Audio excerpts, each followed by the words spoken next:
ကိုလက်ထဲမှာကင်ထားတဲ့ဖုန်းအလုပ်လုပ်နေတဲ့ကွန်ပျူတာဒီပစ္စည်းတွေရဲ့အတွင်းမှာလေမျက်စိနဲ့မမြင်နိုင်လောက်အောင်တင်းငယ်တဲ့ electronic အစိပ်ပိုင်းလေးတွေတန်းထောင်ပေါင်းများစွာအလုပ်လုပ်နေတယ်ဆိုတာကိုဘယ်လောက်အထိစဉ်းစားမိကြလဲဟုတ်ကဲ့အဲ့ဒီအစိပ်ပိုင်းတွေက transistor တွေပါပဲဒီနေ့တော့နားထောင်သူတယောက်ရဲ့အရင်းမြစ်တွေကိုအခြေခံပြီးတော့ခေတ်သစ်ကဘာကြီးတစ်ခုလုံးကိုတိဆောက်ထားတဲ့အုတ်မြစ်လို့ပြောလို့ရတဲ့ transistor တွေရဲ့နည်းနည်းလေးကဘာတွေကိုဆင့်သက်ကြည့်ကြမယ်ဟုတ်ပါတယ် transistor ဆိုတာကရိုးရိုးလေးတိထွင်မှုတစ်ခုမဟုတ်ပါဘူး။သူကတရင်အချက်လက် information နဲ့လက်စစ်စွမ်းအင်ကိုပေါင်းကူးပေးလိုက်တဲ့တရားတစ်ခုပဲ။အော်ဒီအခြေခံအချက်လေးကိုနားလည်သွားရင်လေဒီနေ့ခေတ်နည်းပညာရဲ့မောပြန်လို့ဖြစ်နေတဲ့အရာအလုံးရဲ့အခြေခံကိုသဘောပေါက်သွားမှာပါ။တရင်အချက်လက်နဲ့လက်စစ်ကိုပေါင်းကူးပေးတဲ့တရားဒါစိတ်ဝင်စားစရာကောင်းတဲ့အစပြိုးချက်ပဲ။ဒါဆိုရင်အဲ့ဒီတရားကြီးမတိဆောက်ခင်ကကဘာမှာတော့လူတွေကဘာကိုတုံးပေးဒီလိုလက်စစ်စီးကြောင်းမီကိုထိန်ချုပ်ခဲ့ကြလဲအဲ့ဒီနဲ့စားလိုက်ကြရအောင်နော်အရင်မိတဲ့ထဲမှာ transistor တွေမတိုင်ခင်ခေတ်ကလေဟာနေပြုံး vacuum tube ဆိုတော့သုံးခဲ့တယ်လို့ဖော်ပြထားတယ်ဖန်ပြုံလုံးကြီးတွေနဲ့ပေါ့အဲ့ဒါကဘလို့လွတ်လွတ်တဲ့ပစ္စည်းမျိုးပါလဲရှင်လေဟာနေပြုံးဓမ္မမို့ trio ဆိုတာကအခြေခံအဖြစ်မီးဒီတစ်လုံးလိုပဲဗျာသူ့မှာအဓိကအပိုင်း၃ပိုင်းရှိတယ် cathode anode နဲ့ grid ပေါ့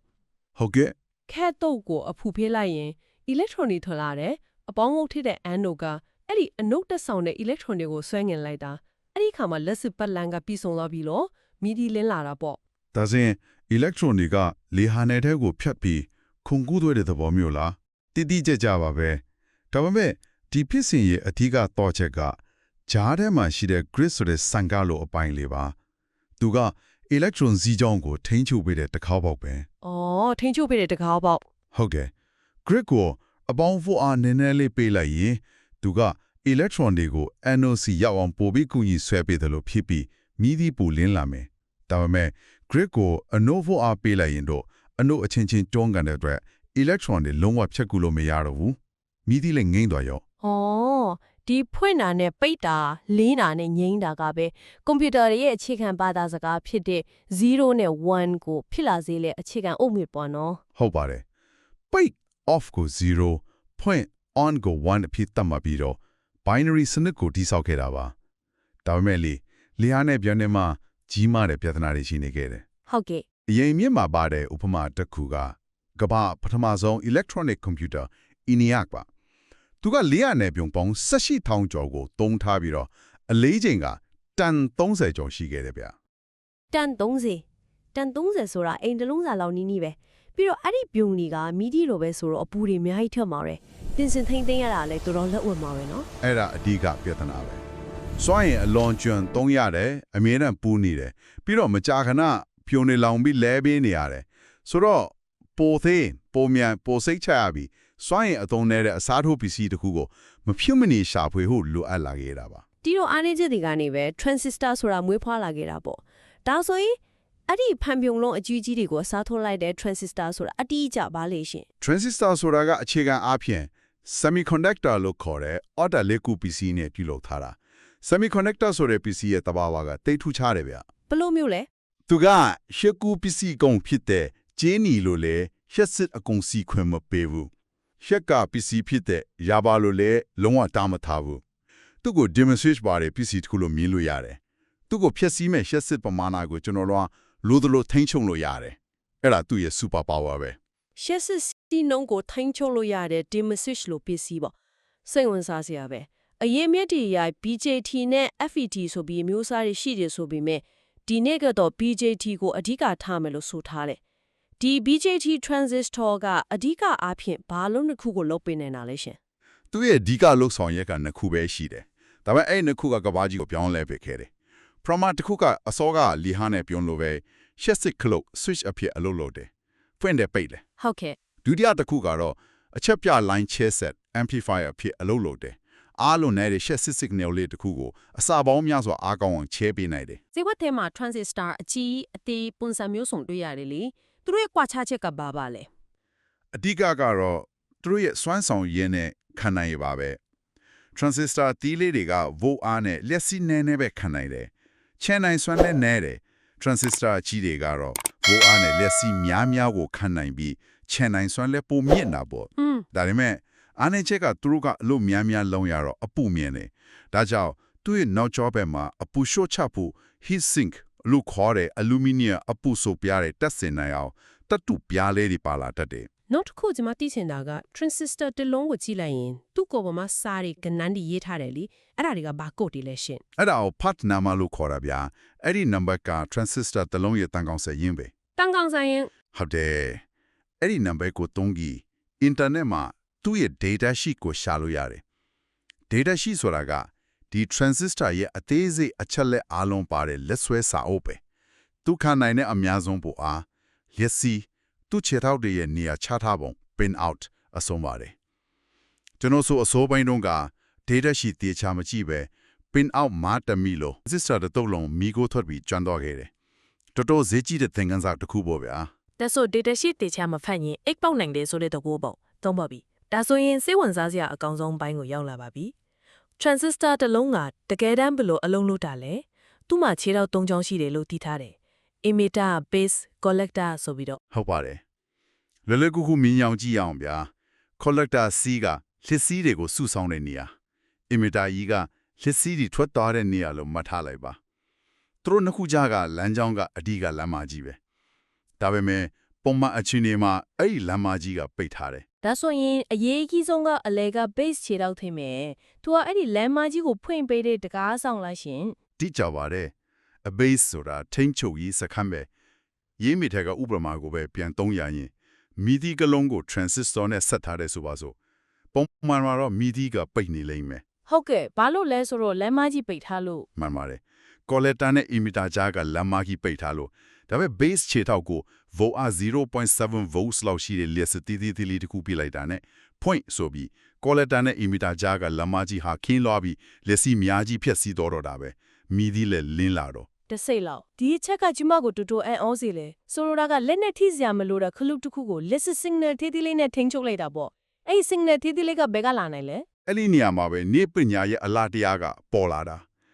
အဲ့ဒီ base ကိုအလင်းရောင်အာယုံခံစင်စန်တဲ့ချိန်ထားလိုက်ရင်အခန်းထဲမိုးချုပ်တာနဲ့မီးအလိုလိုလင်းလာတဲ့စနစ်ဖြစ်သွားပြီ။အော်အပူချိန်စင်စန်နဲ့ချိန်လိုက်ရင်တတ်မှအပူချိန်ရောက်တာနဲ့ပန်ကာလဲတဲ့စနစ်ဖြစ်သွားပြီ။လှုပ်ရှားမှုစင်စန်တဲ့ချိန်ရင်လိုဝင်လာတာနဲ့အချက်ပေးတဲ့အလားဖြစ်သွားပြီ။ signal တေးသေးလေးနဲ့စွမ်းအင်ကြီးကြီးတစ်ခုကိုချိန်ချုပ်လိုက်တာဟာခေတ်မှန်နေပညာအားလုံးရဲ့အခြေခံပဲ။ဒါက switch အဖြစ်အလုပ်လုပ်ပုံ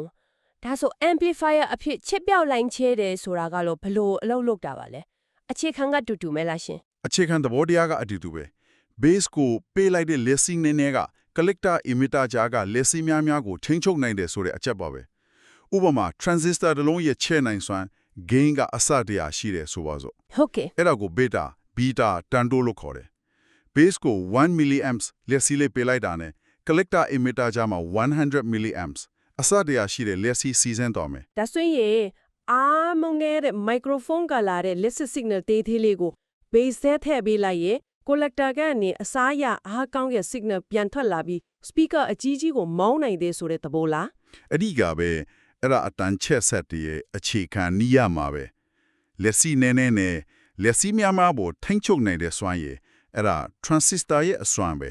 အခုဆိုအလုတ်လုတ်ပုံကိုရှင်းရှင်းလင်းလင်းသဘောပေါက်သွားပါပြီဒါပေမဲ့ BJT transistor မှာ NPN နဲ့ PNP ဆိုပြီးနှစ်မျိုးထပ်ခွဲထားတာကိုအရင်မြင်မှတွေ့ရတယ်အပြင်းမှန်းကြည့်ရင်တူတူပဲဆိုတော့ဘလို့ခွဲမလဲသူတို့နှစ်ခုရဲ့ကွာခြားချက်ကဘာလဲရှင်အဓိကကွာခြားချက်ကလက်စီစီးစင်းနဲ့လာယာ direction ပဲနားလည်လွယ်အောင်ပြောရရင် NPN transistor က base ကိုအပေါင်းလက်စီပေးမှအလုပ်လုပ်တယ်လက်စီက collector နဲ့ base ကနေဝင်ပြီးအဲ့ဒီနှစ်ခုပေါင်းပြီး emitter ကနေထွက်သွားတယ်PNP ကတော့ပြောင်းပြန်သူက base ကနေအနုတ်ဘက်ကိုလက်စီထွက်သွားမှအလုပ်လုပ်တယ်လက်စီက emitter ကနေဝင်လာပြီး collector နဲ့ base ကနေခွဲထွက်သွားမှာပဲခဏလေးနော်ဒီညမှာနည်းနည်းရှုပ်ပါတယ် NPN မှာ base ကိုအပေါင်းပေးမှဖွင့်တယ် PNP မှာကျတော့ base ကနေလက်စီထွက်သွားမှအနုတ်ဘက်ရောက်မှဖွင့်နေဆိုတော့နည်းနည်းပြောင်းပြန်ကြီးဖြစ်မနေဘူးလားဘာလို့ဒီလိုနှမျိုးလိုအပ်ရတာလဲကောင်းတယ်မိကုန်းပါဗျာဒါကပတ်လန်ဒီဇိုင်းဆွဲတဲ့အခါမှာပိုပြီးလွယ်ကူအောင်လုပ်ပါတချို့ပတ်လန်တွေမှာ positive side ကနေထိန်းချုပ်ခြင်းတဲ့အခါ NPN ကိုသုံးပြီးတချို့မှာ negative side ground ဘက်ကနေထိန်းချုပ်ခြင်းတဲ့အခါ PNP ကိုသုံးပါတယ်ဒီလိုအမျိုးအစားနှစ်ခုရှိတော့ designer တွေအတွက်ရွေးချယ်စရာပိုများသွားတာပေါ့ အော်ဟုတ်ကဲ့အရင်မြစ်ထဲက NPN transistor ကပ်ပေးထားတဲ့ရေပိုက်ဥပမာလေးကတော်တော်လေးကောင်းနေရှင်အဲ့ဒါလေးကိုရှင်းပြပေးရင်နားထောင်သူတွေပိုပြီးမြင်အောင်တွားမိထင်တယ် ဟုတ်ပါတယ်ဒါက transistor ရဲ့လှုပ်ပုံကိုအကောင်းဆုံးရှင်းပြနိုင်တဲ့ဥပမာတစ်ခုပါစိတ်ကူးထဲမှာရေပိုက်လိုင်းကြီးတစ်ခုကိုမြင်အောင်ကြည့်လိုက်ပါဒါက collector emitter လမ်းကြောင်းပေါ့ ဟုတ်ကဲ့ အဲ့ဒီပိုက်ကိုအလုံးပိတ်ထားတဲ့တကားအကြီးတစ်ခုနဲ့ပိတ်ထားတယ်ရေလုံးဝမစီးဘူးအဲ့ဒီပိုက်လိုင်းနဲ့ချိတ်ဆက်ထားတဲ့ရေပိုက်လိုင်းတေးသေးလေးတစ်ခုရှိတယ်ဒါက base လမ်းကြောင်းပေါ့ โอเคပိုက်ကြီးရဲ့ပိုက်သေးရဲ့ အခုအဲ့ဒီပိုက်သေးသေးလေးတွေကနေရေနည်းနည်းလေးစီးဝင်လာတဲ့အခါအဲ့ဒီရေရဲ့တွန်းအားကပိုက်လိုင်းကြီးတွေကတကားအကြီးကြီးကိုတွန်းဖွင့်ပေးလိုက်တယ် อืม အဲ့ဒီအခါမှာပိုက်လိုင်းကြီးတွေကရေဒီအများကြီးတလဟောစီးဆင်းထားတော့တာပဲပိုက်သေးတွေကရေစီးအားများလေလေပိုက်ကြီးတွေကတကားကပိုကျဲကျဲပွင့်လေလေရေစီးစစ်မှုပိုများလေလေပါပဲဒါဟာလက်စီနဲ့နဲ့ရစီးများများကိုထိန်းချုပ်တဲ့ transistor ရဲ့အခြေခံသဘောတရားပါပဲဗျာ ဒီ BJT ရဲ့အလုပ်လုပ်ပုံကတော့ရှင်းသွားပြီဒါပေမဲ့အစပိုင်းမှာ FAT ဆိုတဲ့နောက်တစ်မျိုးရှိသေးတယ်လို့ပြောခဲ့တယ်လीပြီးတော့အရင်းမြစ်တွေကဒီနေ့က computer CPU တွေဖုန်းတွေထဲမှာအများဆုံးသုံးနေတာကအဲ့ဒီ FAT အမျိုးအစားတွေဆိုတော့ဘာလို့ BJT ကနေ FAT ကိုပြောင်းသုံးသွားကြတာလဲ FAT တွေကဘာတွေများပို့ထူးခြားလို့လဲရှင် အဲ့ဒါကဒီနည်းပညာဇလန်းရဲ့အရေးကြီးဆုံးအလဲပြောင်းတစ်ခုပဲခုနကကျွန်တော်တို့ဆွေးနွေးခဲ့တဲ့ BJD တွေက base ကိုလက်စီးချောင်း current တေးသေးလေးနဲ့ထိန်းချုပ်တာ ဟုတ်ကဲ့ FED field effect transistor တွေကတော့သူ့ရဲ့ထိန်းချုပ်တဲ့ခြေထောက် gate ကိုလက်စစ် voltage နဲ့ထိန်းချုပ်တာ volt အားနဲ့ထိန်းချုပ်တာ ဟုတ်တယ်စိတ်ကူးကြည့်ရရင် BJD ကရေစီးချောင်းတေးသေးလေးနဲ့တကားဖွင့်တာ FED ကတော့တကားနားမှာ static လက်စစ် sequence ခုဖန်တီးပြီးတကားကို Boolean ဆရာမဘရိုးပဲတွန်းဖွင့်လိုက်တယ်လို့ပဲ voltage နဲ့ထိန်းချုပ်တော့ဘာတွေအားတာသွားလဲ ဒီကအာတာချက်ကထိန်းချုပ်ထုတ်တော့စွမ်းရည်လုံးဝနှီးပါမလို့တော့ဘူး current စီးစရာမလိုတော့ဘူးလေဒါကြောင့် FEDD က BJD တွေထက်စွမ်းရည်အသုံးလည်းနေပြီးအပူထွက်တာလည်းအများကြီးတက်တာတယ်ပြီးတော့သူတို့ဒီစုပ်ပုံးကတင်းငယ်တဲ့တင်းငယ်အောင်ပြုလုပ်ဖို့အများကြီးပိုလွယ်ကူတယ်ဒီအချက်နှစ်ချက်ကြောင့်ပဲ integrated circuit တွေ CPU တွေထဲမှာ transistor တန်းပေါင်းများစွာ billion ပေါင်းများစွာကိုထည့်သွင်းတည်ဆောက်နိုင်ခဲ့တာပါကျွန်တော်တို့ရဲ့လက်ကင်ဖုန်းလေးတွေဖြစ်လာစေခဲ့တဲ့အဓိကတော့ချက်က FED တွေပါပဲ ဒီနေ့တော့ transistor တွေအကြောင်းကိုတော်တော်လေးအတွင်းကြားကြနားဆက်သွားပါပြီအခန်းတစ်ခန်းစားလို့ရှိတဲ့လေးဟာနှင်းပြွန်ကွန်ပျူတာတွေကနေ BJT transistor တွေရဲ့အခြေခံဖြစ်တဲ့ခလုံးနဲ့အချက်ပြလိုက်ရင်ချိတ်ဆက်အဖြစ်အလုပ်ပုံနောက်ဆုံးမှာဒီနေ့ခဏပညာကိုလွှမ်းမိုးထားတဲ့ FET တွေအားသားချက်အထီးကိုချိတ်ဆက်မိသွားတယ် ဟုတ်ပါပဲဒီအခြေခံတွေကိုနားနယ်လိုက်တဲ့အခါဖုံးလုံးကိုကြည့်လိုက်ရင်အထဲမှာတင်းငယ်တဲ့ခလုံးလေးတွေဘီလီယံနဲ့ချီပြီးအလုံးလုံးနေတယ်ဆိုတဲ့အသီးကတော်တော်လေးကိုအံ့ဩဖို့ကောင်းပါတယ်ဟုတ်လားစွမ်းရည်ကိုတရင်အချက်လက်နဲ့ထင်းချုံနိုင်တဲ့စွမ်းရည်အဲ့ဒါကပဲကျွန်တော်တို့ခေတ်ကိုတိဆောက်ထားတယ်ပါ နောက်ဆုံးအနေနဲ့နားထောင်သူကိုစဉ်းစားကြရလေသူကချန်တာခဲ့ခြင်းပါတယ်ဒီနေ့ကျမတို့လေးဟာနဲ့ပြောရတဲ့ BJD ပြီးတော့ FED အထိညပညာရဲ့ခုံပြန်ကျော်လွှားမှုကိုတွေးခဲ့ရတယ် BJD တွေကလက်စီ current နဲ့ထိန်းချုပ်ပြီး FED တွေက voltage နဲ့ထိန်းချုပ်တယ်ဒါဆိုရင်နောက်ထပ်မျိုးဆက်တင်မှာရော transistor ကိုထိန်းချုပ်ဖို့အတွက်ဘလို့ပိုပြီးနက်နဲတဲ့ပိုပြီးတိမ်မွေးတဲ့စွမ်းအားတွေကိုအသုံးချလာနိုင်မလဲ ဟုတ်ကဲ့ quantum နဲ့ပယ်ကအမှုန်လေးတွေရဲ့ခွန်တတိတွေကိုသုံးပြီးထိန်းချုပ်မလားအနာဂတ်ရဲ့ကွန်ပျူတာတွေကဘလို့အထိစွမ်းအားကြီးမှပြီးထိငယ်လာနိုင်မလဲဆိုတာကိုဆက်ပြီးစစ်ကူကြည့်ဖို့ခြံထားခဲ့ခြင်းပါတယ်